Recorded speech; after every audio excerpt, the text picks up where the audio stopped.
Maayong gabi mga igsuon, niya nagyud ta sa katapusan nga adlaw sa tuig.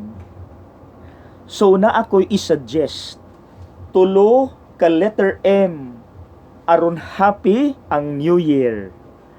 Number 1, M, magpasalamat sa Dios sa tanang grasya nga atong nadawat. Bisan gani ang mga problema ug mga kasakit, ato nang ipasalamat sa Dios. Kay tungod biya nila, nilalom ang atong pagtuos sa Dios. Di ba? Maunay tawag, blessings in disguise. Tanawa ka, nilahutay ka karong tuiga, tungod kay mas nilalom ang imong paglaom sa Dios. Ikaduha, M, mangayo og pasaylo sa Dios. Kung makahigayon, mangumpisan. Kay daghan kay tang nahimo nga mga sayop karong tuiga, di ba? Dayon, kung naapod tay nasad-an, mangayo tag sorry. Kung naapoy nakasala nato, ato pud untang pasayloon para peace. Naay peace.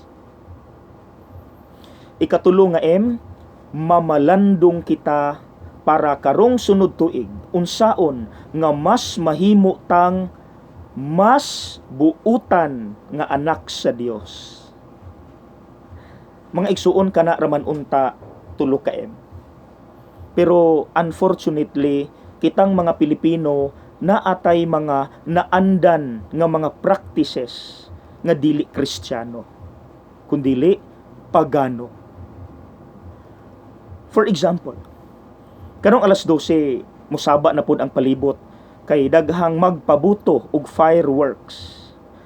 Naapoy magsaba-saba pinaagi sa turotot. Ang intention ana nga ang ilang kasaba makapapahawa daw sa yawa.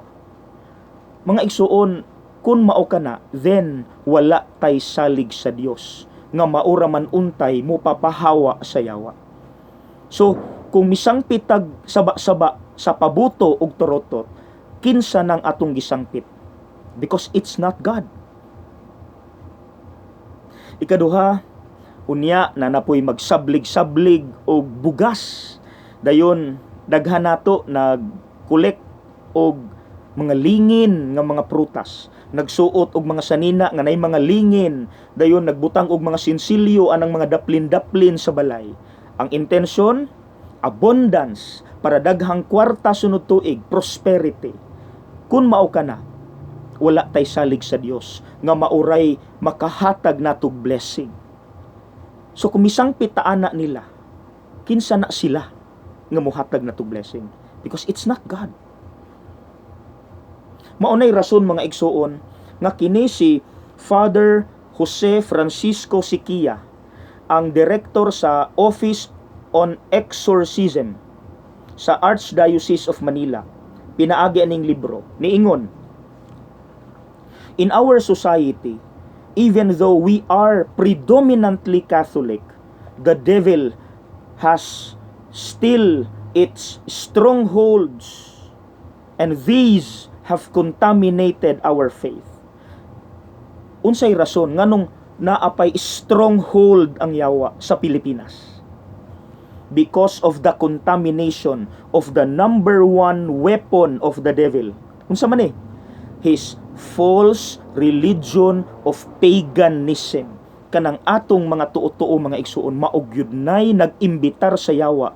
Nganong Katoliko man unta ta, relihiyoso ang Pilipino, pero nganong daghan kaayong masudlan sa daotang espiritu. Tungod kay nakita sa yawa, wala tay salig sa Dios. Dili 100% ang atong salig sa Dios, kay misangpit pataaning mga butanga nga dili iya ug wala gitudlo ni Kristo. So mga igsuon, simple raman unta, maningkamot ramang gyud unta ta sa atong pagtrabaho, sa atong mga gipangbuhat, pag-eskwela or whatever.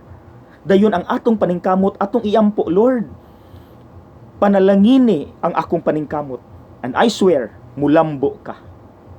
Prayer plus hard work. Kana raman.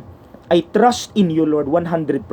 wala na tay dapat sangpiton pa or buhaton pang laing mga butang-butang diha. Just pray and do good. Kana ra. And sa akong giingon ag sa miagi nga dili pud maayo musulti tag good luck, because luck is swerte. Gamay ray maka-avail anang swerte. Mupatad tag sweepstakes, usaray makadaog og milyon, duhara. Pero the best is unsa man, God bless. Kay kanang blessing ni Lord, tanan gyud makadawat. Okay? So refrain from telling people good luck. Kundili para tanan gyud makadawat. God bless. Merry Christmas. Happy New Year.